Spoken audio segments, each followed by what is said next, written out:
Almost every substance that enters our bodies every day has the potential to deliver its own lethal dose. Considering that 3 grams of regular table salt per kilogram of body weight is poison for the average person, the consumption of 200 to 250 grams in one sitting can be deadly. Even a single dose of 4.5 liters or 1 gallon of drinking water can cause any of us to bite the dust. It would not make sense for any person in their right mind to stuff themselves with such a high amount of salt or water. Plus, it is almost physically impossible to do so. Most likely, you'll get sick to your stomach and vomit even after ingesting a third of the lethal dose.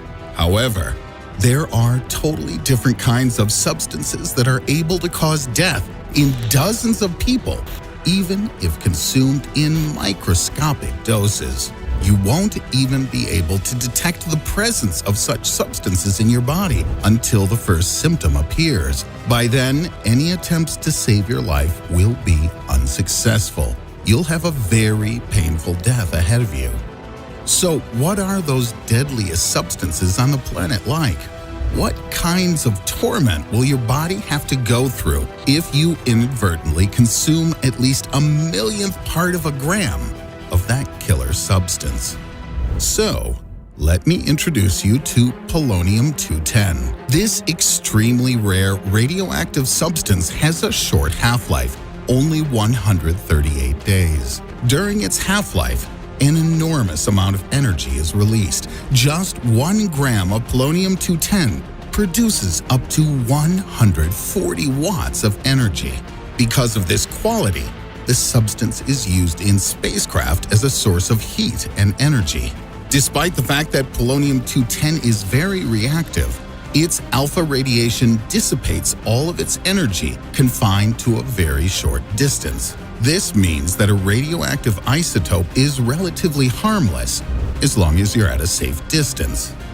However, if the substance is ingested with food or air, it becomes incredibly toxic, and death from acute radiation damage is unavoidable if you don't receive medical assistance in time. One problem, though, it is very difficult to detect polonium-210, especially if the radioactive isotope has already entered the human body. The first symptoms can be mistaken by physicians for common food poisoning, and only when the patient begins to lose hair will the doctors suspect that something deadly is at play. To date, there are several documented cases of poisoning with polonium-210. One of them occurred in 2006 when Russian Alexander Litvinenko drank tea mixed with a radioactive isotope.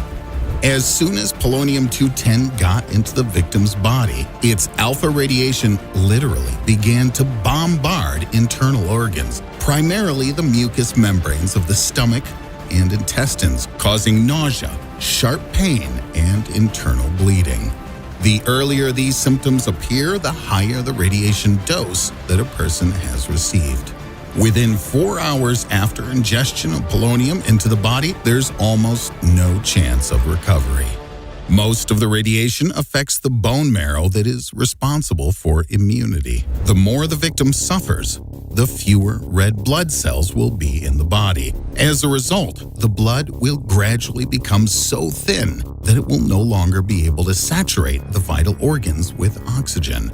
And, most importantly, the heart. As soon as this vital organ cannot receive enough oxygen, it will stop working, and the blood flow to the brain will stop. But this is not the only option for possible painful death in the progression of radiation sickness. But in any case, only 1 microgram of polonium-210 is enough for inevitable death, which makes it the most dangerous radioactive element. But in the list of the deadliest substances in the world, it's far from first place. No matter how dangerous polonium-210 is, botulinum, the botulism-causing bacteria, is 500 times more toxic. In 2013, the California Department of Public Health received biological samples of a child suffering from botulism. A child's digestive system is not yet fully formed. Therefore, diseases that an adult may have developed immunity to, the child has not yet developed. However, the usual examinations to be carried out by the department would include the use of botulism serum to increase the chances for recovery. But this time, the doctors discovered something completely different: botulinum toxin H, which turned out to be